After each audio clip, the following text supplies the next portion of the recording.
విజయ్ గారు మనం చూసాం సమైక్య రాష్ట్రంలో ఇలాంటి దగాకు గురైందో పాలమూరు రంగారెడ్డి మనం చూసాం. లక్షలాది ఎకరాలు పడవపడ్డ పరిస్థితి, లక్షలాది సంఖ్యలో కూలీలు వలస వెళ్ళిన దుస్థితి. ఆ పరిస్థితిని అధిగమించేందుకు వలసల జిల్లాను వలసల వాపస్ జిల్లాగా మార్చేందుకు కేసీఆర్ గారు సంకల్పించిన సందర్భం మనం చూసాం. పాలమూరు రంగారెడ్డికి సంబంధించిన జల కళను ఆవిష్కరించిన దృశ్యాలు, నాలాపూర్ రిజర్వాయర్లోకి ఆనాడే ఆయన జలాల్ని ఎత్తిపోసిన సందర్భం కూడా మనకు కనిపించింది. మరోసారి బీఆర్ఎస్ చేసిన పోరాటాలతో కాంగ్రెస్ సర్కార్ దిగిరాక తప్పని పరిస్థితి. ఎట్లా చూడాలి ఈ అంశాన్ని మనం? నమస్కారం అండి సీతారామరాజు గారు, మీకు అదేవిధంగా ప్యానెల్లో పాల్గొన్నటువంటి సోదరుడు నిఖిల్ రావు గారికి, టీనీస్ ప్రేక్షకులకు అందరికీ నమస్కారాలు.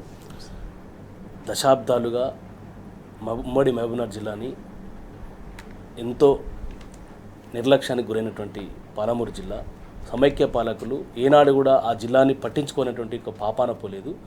నిర్రలు బారినటువంటి భూముల్లో బీడు భూములు ఉన్నటువంటి ఒక జిల్లాని, ఆ ప్రాంతాన్ని తెలంగాణ వస్తే తప్ప ఈ సమస్య పరిష్కారం కాదు అని నమ్మినటువంటి నాయకుడు కేసీఆర్ గారు.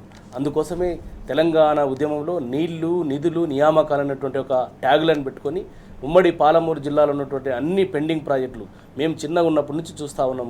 సీతారామరాజు గారు, ఉమ్మడి మహబూబ్నగర్ జిల్లాలో అంటే పెండింగ్ ప్రాజెక్టులుగా, పడవబడ్డ ప్రాజెక్టులుగా పేరుగా విన్నాం తప్ప, చరిత్రలో విన్నాం తప్ప ఏనాడు కూడా ఆ ప్రాజెక్టులను పట్టించుకున్నటువంటి పాపం లేదు సమైక్య పాలకులు.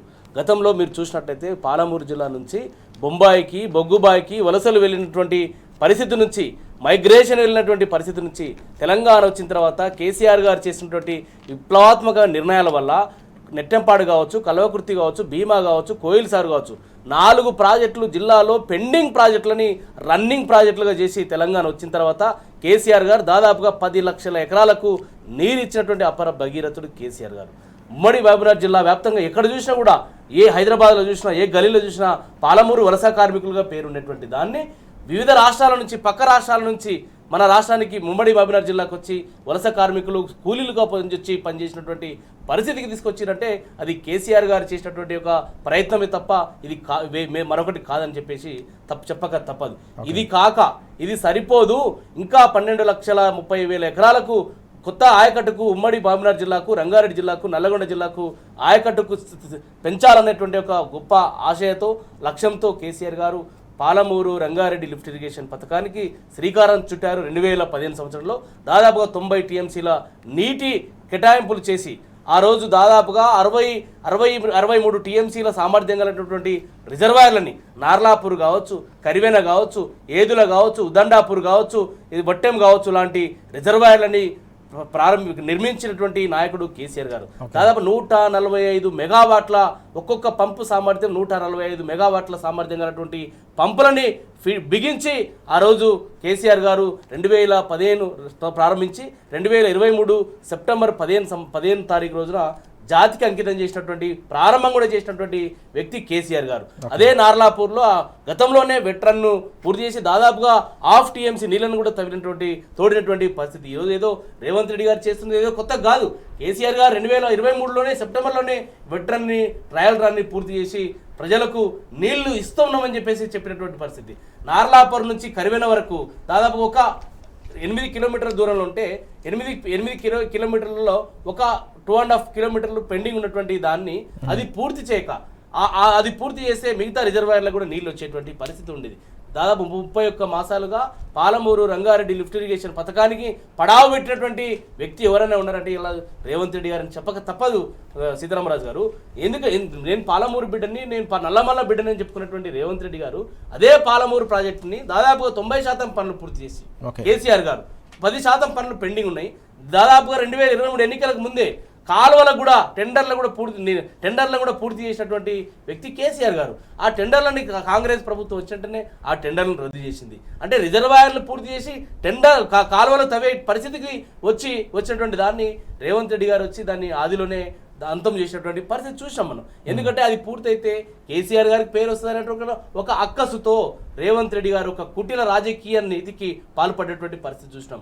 కానీ నీవు ఎన్ని కుట్రలు చేసినా, ఎన్ని కుతంత్రాలు చేసినా, నువ్వు ప్రారంభించకపోతే 10% పనులు పూర్తి చేసి అది ప్రారంభించకపోతే మేము ఖచ్చితంగా ఉద్యమ బాట పట్టాల్సి వస్తుందని కేసీఆర్ గారు, పెద్దలు కేసీఆర్ గారు, మా పార్టీ వర్కింగ్ ప్రెసిడెంట్ కేటీఆర్ గారి యొక్క సూచన మేరకు ఉమ్మడి పాలమూరు జిల్లా నాయకత్వం మొత్తం కూడా ఉమ్మడి పాలమూరు జిల్లా హెడ్ క్వార్టర్లో మీటింగ్ ఏర్పాటు చేసి మీరు గాన చేయకపోతే మీ నార్లాపూర్ నుంచి ఉదండాపూర్ వరకు మేము పాదయాత్ర చేయాల్సి వస్తుంది, చేస్తామని కార్యాచరణ ప్రకటిస్తే అప్పుడు ప్రభుత్వంలో చలనం మొదలై అప్పుడు ప్రభుత్వంలో కదలిక వచ్చి ముఖ్యమంత్రి గారు ఉమ్మడి మహబూబ్నగర్ జిల్లా అటువంటి ఎమ్మెల్యేలతో సమావేశం ఏర్పాటు చేసి 2 రోజుల పాటు మొత్తం గాలి మోటార్ వేసుకొని తిరిగి సమీక్షలు చేసి ఓహో కేసీఆర్ గారు కట్టినటువంటి ప్రాజెక్టు ఇంత పెద్దగా, ఈ సొరంగాలు ఇంత పెద్దగా ఉన్నాయా, బాహుబలి మోటార్లు ఇంత పెద్దగా ఉన్నాయా అని చెప్పేసి బైనాకులర్ అద్దాలు పెట్టుకొని చూసినటువంటి ఒక వ్యక్తి ఎవరైతే ఉంటారంటే అది రేవంత్ రెడ్డి గారే. ఇకనైనా కళ్ళు తెరిచి నీవు పాలమూరు ప్రజల నుంచి, నాయకత్వం నుంచి, బీఆర్ఎస్ పార్టీ నుంచి తీవ్రమైనటువంటి ఒత్తిడి వస్తుంది కాబట్టి తప్పని పరిస్థితుల్లో నిన్న ఆ యొక్క వెటరన్ని కూడా చేసినటువంటి పరిస్థితి. అదే కాదు, ఒక మోటరే కాదు, ఒక పంపే కాదు, అన్ని పంపులని ఆన్ చేయండి, అన్ని రిజర్వాయర్లను నింపండి, మీరు ఇంకా మిగతా పెండింగ్ 10% పనులన్నీ పూర్తి చేసి ప్రజలకు నీరు అందించాల్సినటువంటి బాధ్యత ఈ ప్రభుత్వం మీద ఉంది. ఇదే కాదు సీతారామరాజు గారు, సమైక్య పాలకులు ఈ యొక్క కృష్ణానది, తుంగభద్ర నది దాదాపుగా 65% పైచిలకు తెలంగాణలో నీరు నది పారుతున్నప్పటికీ ఆ నది మీద రిజర్వాయర్లు ప్రాజెక్టులు కట్టకుండా ఒక ఏదైతే ఒక అణచివేతకు గురి చేసినారో, ఏదైతే నిర్లక్ష్యానికి గురి చేసినారో దాని నుంచి మాకు తెలంగాణ వచ్చిన తర్వాత కేసీఆర్ గారు బయటపడడం కోసం ఈ ప్రాజెక్టు రూపకల్పన చేసింది. 75 సంవత్సరాల స్వతంత్ర భారతదేశంలో ఉమ్మడి పాలకులు పాలమూరును తన ఒక నిర్లక్ష్యానికి గురి చేసినారు. అందుకోసమే ఈరోజు మీరు యొక్క ట్రిబ్యునల్ కూడా తీర్పు వెలువడానికి సిద్ధంగా ఉన్నది. ఆ ట్రిబ్యునల్ కూడా మనకు కేటాయింపులు పూర్తి స్థాయిలో చేస్తే దాదాపుగా 650-700 టీఎంసీలు కూడా వచ్చే అవకాశం ఉంది. అది కేసీఆర్ గారు చలవాలని మాత్రమేనటువంటి చెప్పక తప్పదు. అంతేకాక సీతారామరాజు గారు, మేము చిన్నగా ఉన్నప్పటి నుంచి చూస్తా ఉన్నాం, దాదాపు నిజాం కాలంలో నిర్మించినటువంటి ఆర్డిఎస్ ప్రాజెక్ట్ని దాదాపు 15.9 టీఎంసీల సామర్థ్యంతో 87,500 ఎకరాలకు నీరు పారించాలనేటువంటి ఒక లక్ష్యంతో ఆ రోజు అఫీషియల్గా మనకు ట్రిబ్యునల్ నుంచి కేటాయింపులు అధికారికంగా ఉన్నప్పటికీ 4-5 టీఎంసీలకు మించి ఉమ్మడి పాలమూరు జిల్లాకు ఆర్డిఎస్ నుంచి నీరు వచ్చినటువంటి పరిస్థితి లేదు. ఇది కాక మొన్న ఒక 25-30 రోజుల నెల రోజుల కిందట టీబీ డ్యామ్ దగ్గర క్రస్ట్ గేట్లను ఇనాగ్రేషన్కు వెళ్ళినటువంటి రేవంత్ రెడ్డి గారు అక్కడ ఒక చీకటి ఒప్పందానికి తెరలేపినటువంటి పరిస్థితి. పాలమూరు జిల్లాకు శాశ్వతంగా మరణ శాసనం రాయబోతా ఉన్నాడు. ఈరోజు టీ న్యూస్ వేదిక నుంచి ప్రభుత్వానికి హెచ్చరిక చేస్తా ఉన్నాం మేము బీఆర్ఎస్ పార్టీ తరఫున. మీరు తక్షణమే ఏదైతే ఉమ్మడి సమావేశం, ముఖ్యమంత్రుల సమావేశం జరిగిందో ఆ సమావేశంలో మినిట్స్ బయట పెట్టండి. అక్కడ మీరు కొడంగల్ లిఫ్ట్ ఇరిగేషన్ కోసం మీరు ఎన్ఓసి వాళ్ళ నుంచి రావాలి కాబట్టి, అంతర్రాష్ట్ర సరిహద్దు ప్రాజెక్టు కాబట్టి అక్కడ నుంచి మీకు ఎన్ఓసి రావాలి కాబట్టి మీరు శాశ్వతంగా తుంగభద్ర నీటి హక్కులని, ఆర్డిఎస్ నీటి వాటాలని మీరు పన్నంగా పెట్టినటువంటి పరిస్థితి ఉంది ఇవాళ సీతారామరాజు గారు. మేము మొన్న రీసెంట్లీగా మా జిల్లా నాయకత్వం మొత్తం కూడా పెద్దలు గౌరవ మాజీ మంత్రివర్యులు శ్రీనివాస్ గౌడ్ గారు, లక్ష్మారెడ్డి గారి నేతృత్వంలో శాసనసభ్యులు, శాసన మండలి సభ్యులు, నాయకత్వం మొత్తం కూడా మేము కర్ణాటక రాష్ట్రం కూడా కేటీఆర్ గారి సూచన మేరకు వెళ్ళడం జరిగింది. అక్కడ చూస్తే విస్తుపోయేటువంటి నిజాలు, అక్కడ ఏదైతే ఏదైతే అక్రమ ప్రాజెక్టులు కడతా ఉన్నారో వాళ్ళు తాగునీటి పేరు మీద చాలా దుర్మార్గమైనటువంటి పరిస్థితి అక్కడ నెలకొన్నది సీతారామరాజు గారు. ఆ ప్రాజెక్టులు ఒకసారి చూడండి, కొరిడి కావచ్చు, చిక్కాల మంచి కావచ్చు, చిక్కాల పరివి కావచ్చు, ఈ ప్రాజెక్టులు దాదాపుగా 100 టీఎంసీల సామర్థ్యంతో ఆ ప్రాజెక్టులను కడతా ఉన్నారు. అదే కాకుండా కర్ణాటక ప్రభుత్వం ఆ రకంగా అక్రమ ప్రాజెక్టులు నిర్మిస్తూ ఉంటే ఆంధ్రప్రదేశ్ ప్రభుత్వం ఆర్డిఎస్ రైట్ కెనాల్ కావచ్చు, స్లూయిస్ రంధ్రాలను ఇంకా ఎక్కువ పెద్ద ఎత్తున పొక్కపరచడం కావచ్చు, అదేవిధంగా గుండ్రేవుల రిజర్వాయర్ కావచ్చు, ఇలాంటి ప్రాజెక్టులకు రూపకల్పన చేస్తూ ఉంది. అక్కడ ఆర్డిఎస్ రైట్ కెనాల్ ఆల్రెడీ వాళ్ళు గేట్లు కూడా పెట్టి నిర్మాణం కూడా పూర్తయింది. ఆ రోజు కేసీఆర్ గారి ప్రభుత్వంలో దాన్ని అడ్డుకట్ట ట్రిబ్యునల్ వేసి దాన్ని ఆపించడం జరిగింది. కానీ ఈ రోజు రేవంత్ రెడ్డి గారు వచ్చి వాటికి కూడా ఎన్ఓసి ఇచ్చిండు. అంటే ఆ ప్రాజెక్టులు కట్టుకోండి, వచ్చే నీళ్లు తుంగభద్ర నుంచి వచ్చేటువంటి మన వాటా నీళ్లు కిందికి ప్రతి సంవత్సరం 400 టీఎంసీలు ఏది శ్రీశైలంకు వస్తా ఉన్నాయి గత లెక్కలు చూసుకున్నట్లయితే.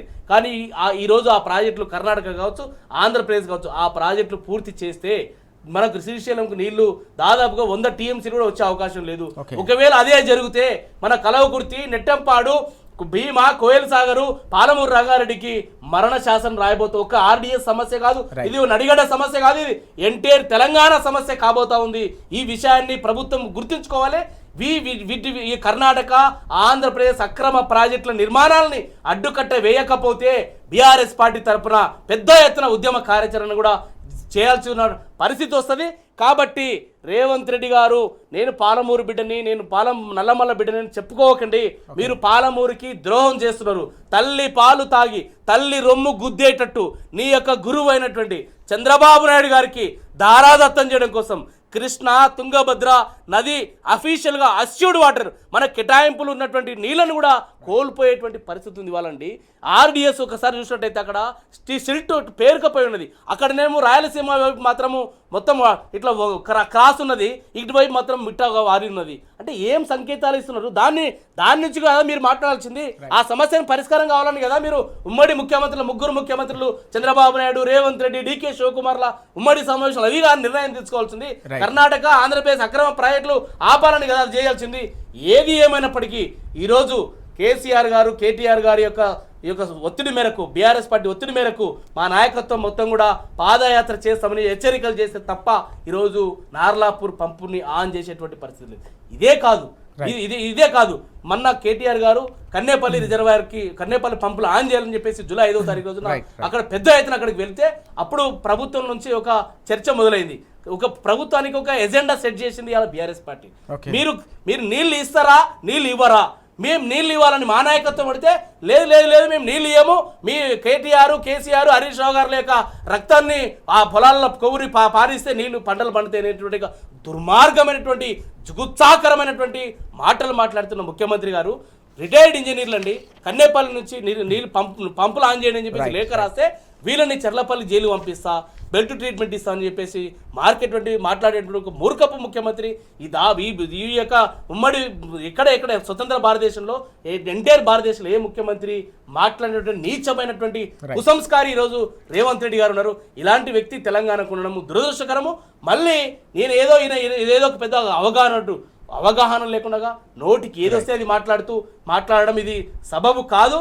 ఇంకోటి ఉమ్మడి పాలమూరు జిల్లాకు సంబంధించినటువంటి ప్రాజెక్టులు అవి ఆ రకంగా అయితే మరి ఈరోజు మీరు నల్లగొండ జిల్లాకు సంబంధించినటువంటి ఎస్ఎల్బిసి మీరు ముఖ్యమంత్రి అయిన తర్వాత దాదాపుగా 8 మంది చనిపోయినారు. అది కూలిపోయింది. ఇప్పటి వరకు దాన్ని పట్టించుకున్న పాపం లేదు. మరి ఎన్డీఎస్సీ ఎందుకు రాదండి దాని మీదకి? ఎన్డీఎస్సీ ఎందుకు మాట్లాడదండి? బీజేపీ పార్టీ ఎందుకు మాట్లాడదండి? ప్రభుత్వం దాని మీద కూడా స్పందించాల్సిన అవసరం ఉంది. రైట్ చాలా కీలకమైన అంశం మనం చూస్తున్నాం. దక్షిణ తెలంగాణకు వరప్రదాయం లాంటి పాలమూరు రంగారెడ్డి ప్రాజెక్టులోని నార్లాపూర్ పంపును ఎట్టకీలకు బీఆర్ఎస్ పార్టీ పోరాటాలతోనే ప్రభుత్వం దిగిరాక తప్పని పరిస్థితి, ఆన్ చేయాల్సిన పరిస్థితి నెలకొందనే అంశాన్ని విజయ్ గారు అలాగే నిఖిల్ గారు కూడా ప్రస్తావిస్తూ ఉన్నారు. దక్షిణ తెలంగాణలో రైతుల కష్టాలు తీర్చే ఈ పాలమూరు రంగారెడ్డి ప్రాజెక్టును పూర్తి స్థాయిలో వినియోగంలోకి తీసుకురావాలనే డిమాండ్ను కూడా వినిపిస్తున్న సందర్భం. దీంతోపాటు కాళేశ్వరం ప్రాజెక్టును కూడా పూర్తి స్థాయిలో వినియోగించుకొని ఎల్నినోతో ఏర్పడుతున్న ఈ కరువు నుంచి, కాంగ్రెస్ తెచ్చిన కరువు నుంచి తెలంగాణ రైతాంగాన్ని కాపాడాల్సిన బాధ్యత కూడా ఈ ప్రభుత్వం పైన ఉందనే డిమాండ్ను కూడా వినిపిస్తున్న సందర్భం మనం చూస్తాం.